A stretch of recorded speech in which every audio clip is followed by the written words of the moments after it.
Olá, meu nome é Leonardo Araújo, sou artista plástico, sou professor de artes. Estou aqui para dar um recado muito importante para vocês. Isso, pessoal, meu nome é Jorge Adriano, sou professor de Libras e hoje a gente vai conversar sobre um tema, como o Leonardo disse, bem importante. A gente vai falar sobre o combate ao preconceito, sobre o respeito à diversidade, à comunidade LGBTQIA+. Exatamente. Então, o primeiro passo é falar sobre a terminologia. A sigla GLS é o representativo de gays, lésbicas e simpatizantes. Esse termo foi o primeiro do tipo, criado em 1994 por uma jornalista, mas caiu em desuso. As organizações internacionais como a ONU e a Anistia Internacional adotam atualmente a sigla LGBT, lésbicas, gays, bissexuais e transexuais. Porém, dentro do movimento propriamente dito, essas siglas podem variar. Algumas organizações usam LGBT, outras LGBTT. A versão mais completa da sigla é LGBTQIA+, como o professor Leonardo disse. Conheça a representação de cada letra. Então vamos lá. L, lésbicas, G, gays, B, bissexuais, T, travestis, transexuais e transgêneros, Q, queer, I, intersex e A, assexuais. E temos também o sinalzinho de mais, utilizado para incluir pessoas que não se sintam representadas por nenhuma dessas 7 letras mencionadas. Assim, essa sigla tem um caráter político-social, referindo-se ao conjunto das minorias sexuais e identidade de gênero, divergente da designada no nascimento.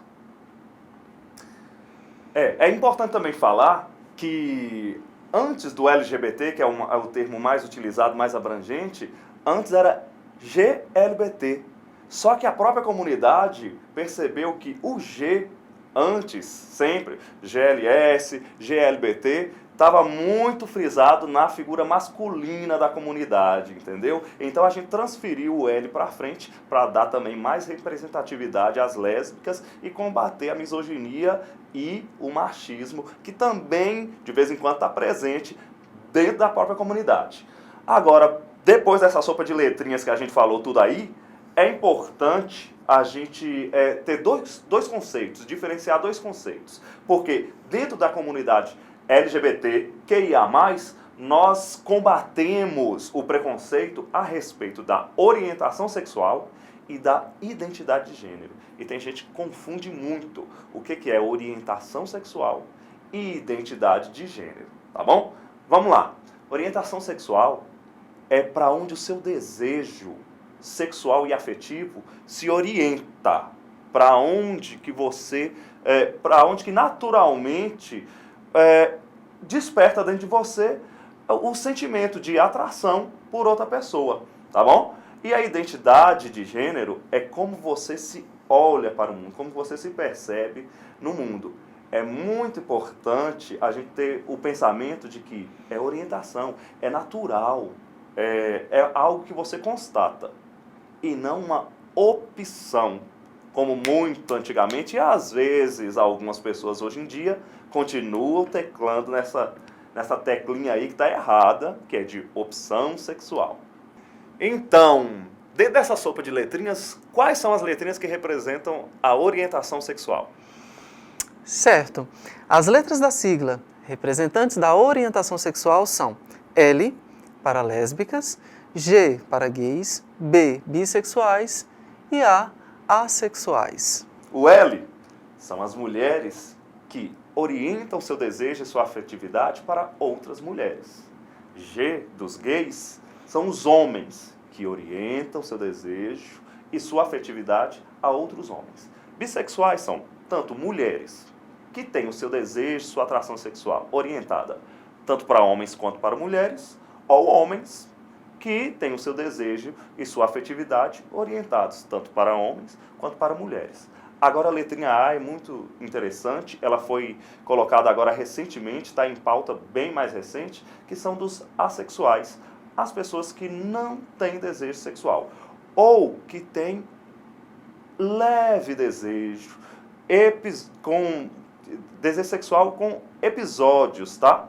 É importante falar que tem diversidade dentro de cada letrinha. Por exemplo, os assexuais pode ser assexual, mas não aromântico. Pode não ter desejo sexual, mas pode ter desejo de um relacionamento romântico, afetivo, tá bom? E agora, quais são as letrinhas que representam a identidade de gênero? Certo. Os termos da sigla a respeito da idade... E agora, quais são as letrinhas que representam a identidade de gênero? Certo. Os termos da sigla que correspondem à identidade de gênero são T, os transgêneros, sejam transhomens, transmulheres e pessoas não binárias. I, para intersexuais. A letra Q, queer.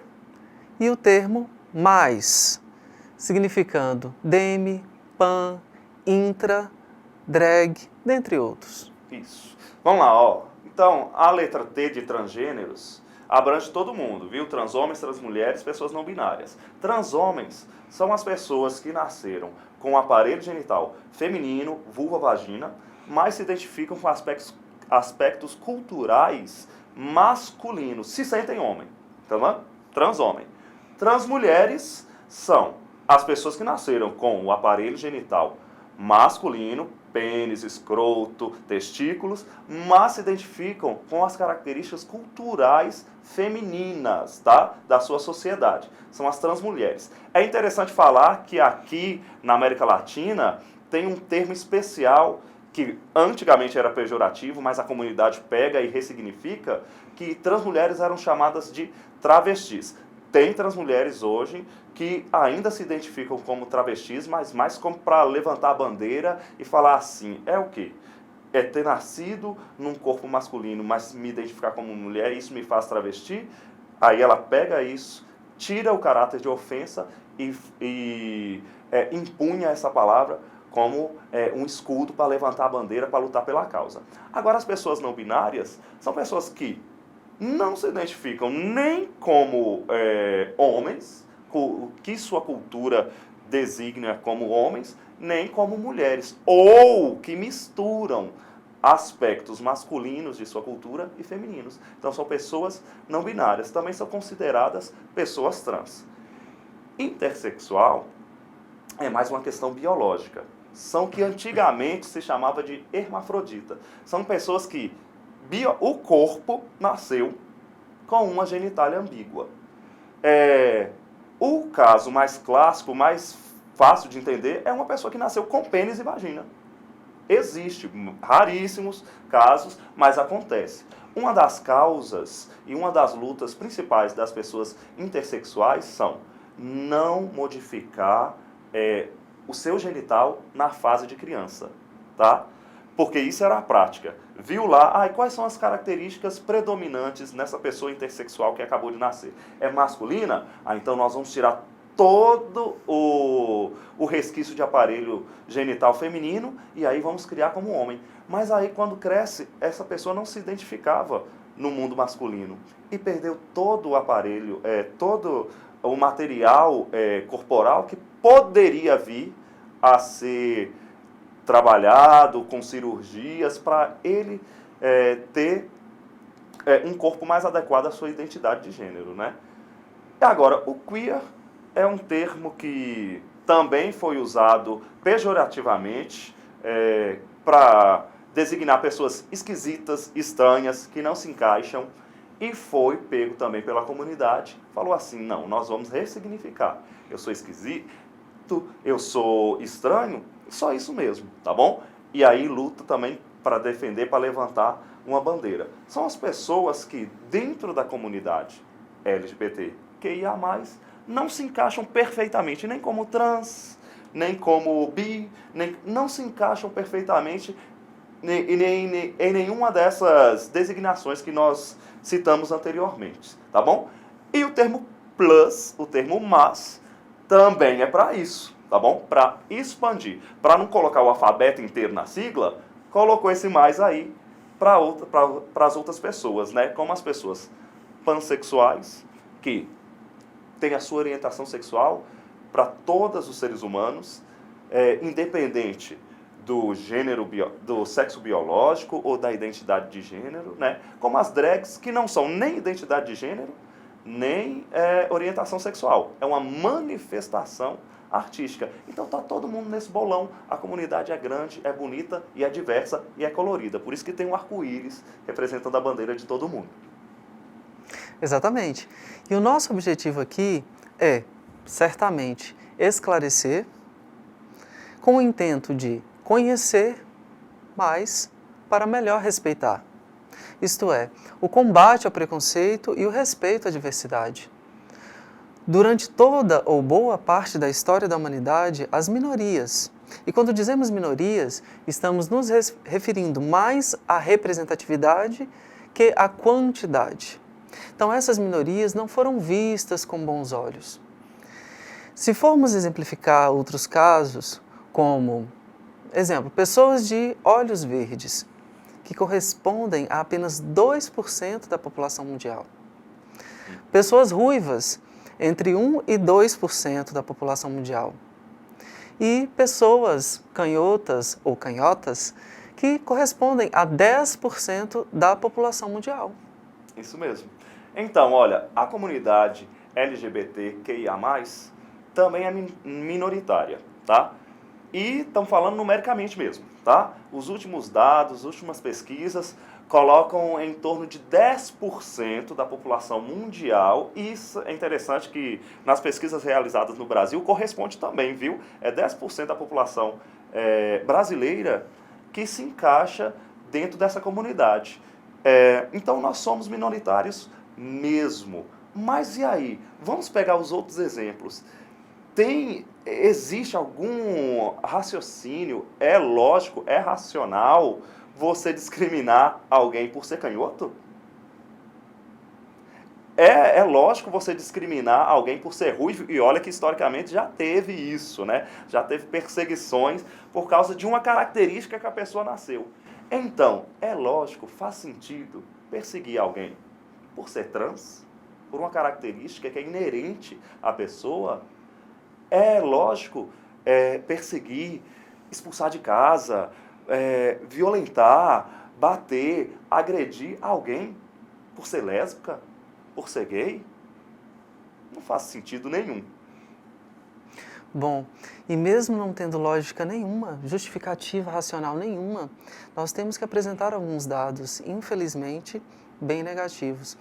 O Brasil é o país que mais mata as pessoas que estão compostas dentro dessa terminologia. Em 2017, por exemplo, 445 lésbicas, gays, bissexuais, travestis e transexuais, os LGBT, foram mortos em crimes motivados por homofobia. O número representa uma vítima a cada 19 horas. O dado está em levantamento realizado pelo Grupo Gay da Bahia, o GGB.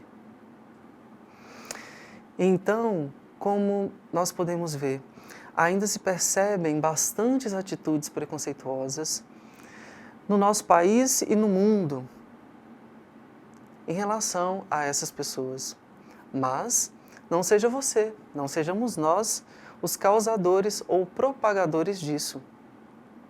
Se olharmos para o outro como ser humano que merece ser acolhido e respeitado, ou seja, uma atitude tão simples, tão necessária, mas de alcance gigantesco, se assim o fizermos, o mundo será um lugar bem mais confortável para todos e para todas. Desejamos empatia, conhecer mais para melhor respeitar.